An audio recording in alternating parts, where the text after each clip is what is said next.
Aw, man, what happened last night? I'm in Salad and I saw Hangover Part 2. That's what happened last night. It is directed by Todd Phillips. Oh, wow. This is the second part of Hangover. And I'm like, whoa, how could they top Hangover 1? So when I opened this up, I was like, oh my goodness, this is going to be part 2 of a thing. What's going to happen? Well, let me tell you what happens. And of course, spoilers. So the movie starts. Guess who's getting married? Stu. It's another marriage.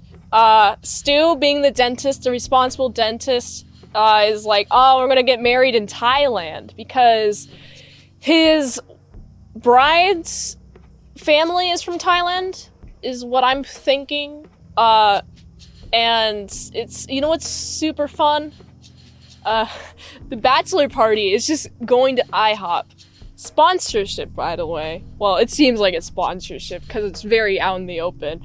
But man, now I'm thinking about IHOP and I haven't been there in a while. But anyway, that doesn't matter to the movie. What does matter to the movie is Stu's like, oh, this is your bachelor party. And of course, Alan is not there.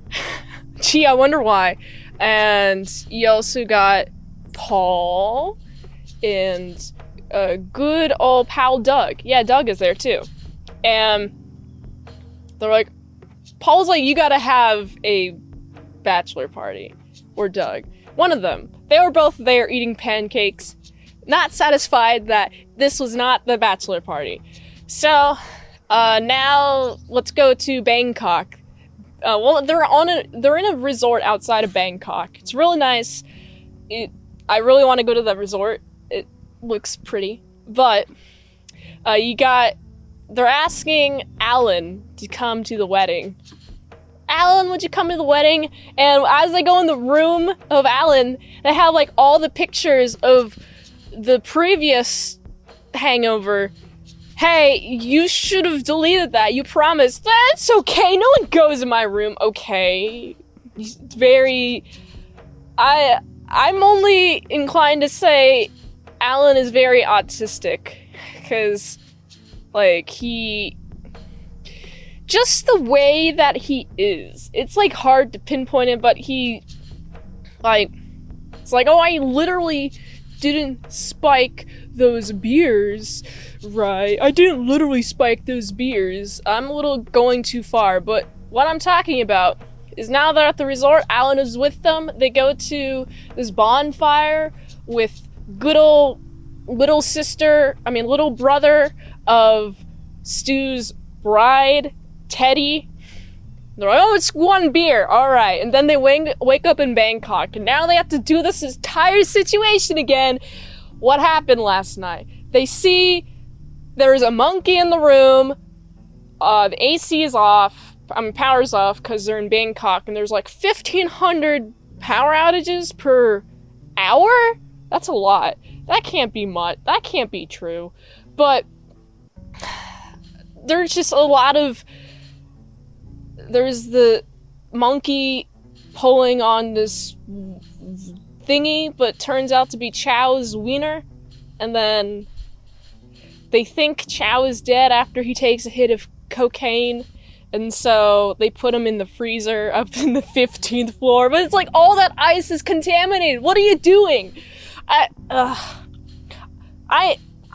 have personal standards, okay? The personal standards is I would not take ice from a presumably dead guy area that had ice in it.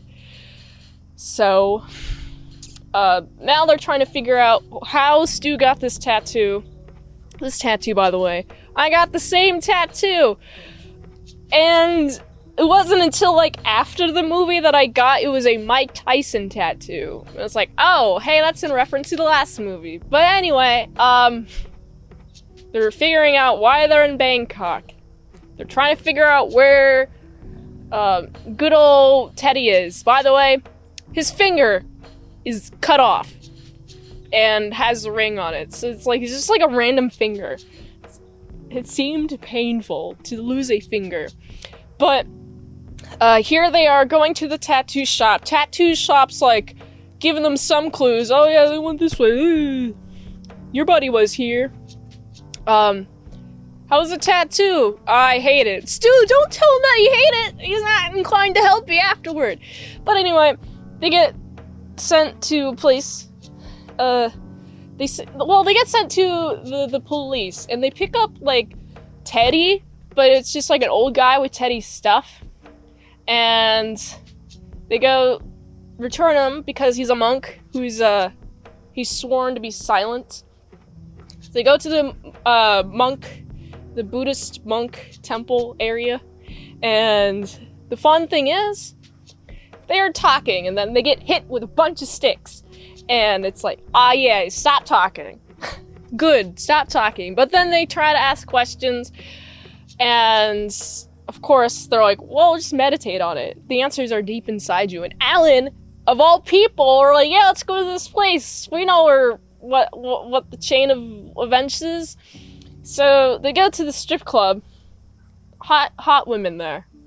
And then they're talking to this one stripper that Stu had sex with. And Stu is like, oh no, it's cheating. But then it's revealed that it's a Futanari. And I'm like, yeah, I love Futanari. But Stu does not. He's distraught about it. And it's okay. I love all the events going down. This is just like a more intense version of what happened in the first Hangover. And it's just like, yeah, let's go.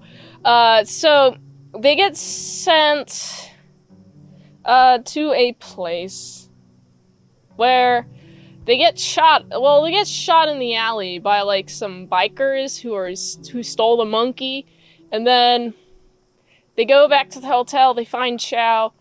But before that, I'm kind of getting the events, like, out of order here, but before that, there's this, like, marker. There's a marker on Alan's stomach to go to the place. They go to the place, there's a big boss man who's like, you gotta have my money by tomorrow at 8 a.m.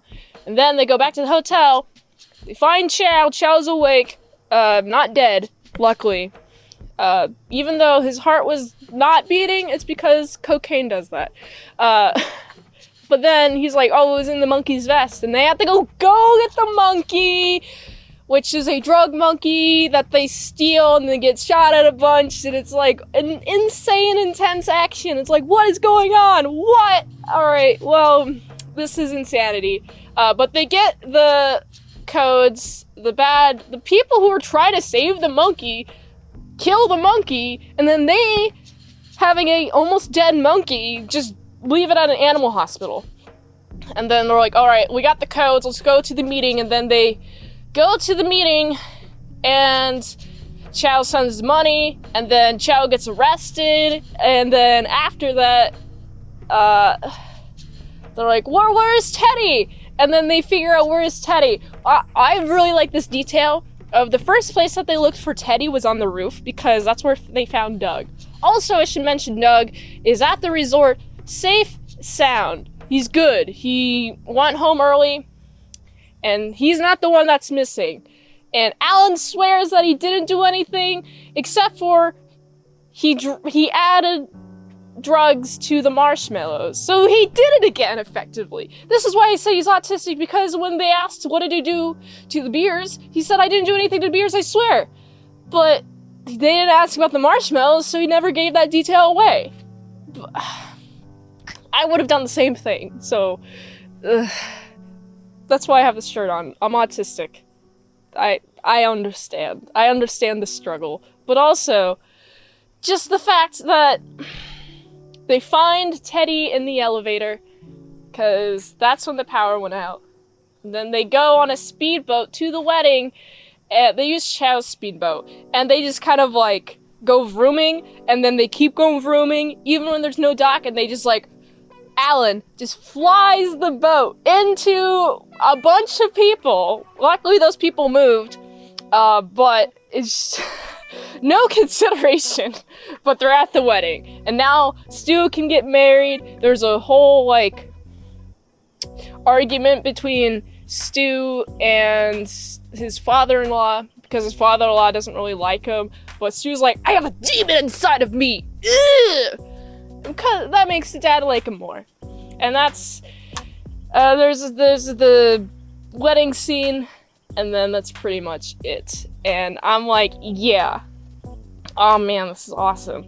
They're having a lot of fun at the wedding, and they've uncover a bunch of pictures of what they did, and it's like, oh, I see how Teddy lost his finger. He was doing the knife challenge. That's dumb.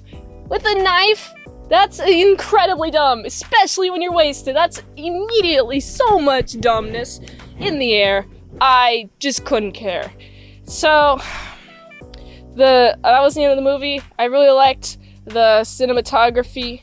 The shots were great. Colors were great. Just so much going on all at once. Although, in comparison to the last movie, there's not nearly as much like going on back to back to back, but it's still like you're taking all of Thailand in. It's just the amount of Thailand everywhere. It's like, what is going on? There's so much debauchery. So I gotta give this movie a solid 6.99 out of 10. If you like that content and more content on patreon.com/ASEPresents for $3 a month, you get some daily vlogs. Plus $5 a month, you get some salad dressings. I try on costumes and review them. Yeah, that's pretty cool. And then $20 a month, you get to request one movie review per 1 month. So go check out patreon.com/ASEPresents. If you want to see some adult content, 18 plus, I answer all fan DMs, plus customs and all that fun jazz, go to this link tree here.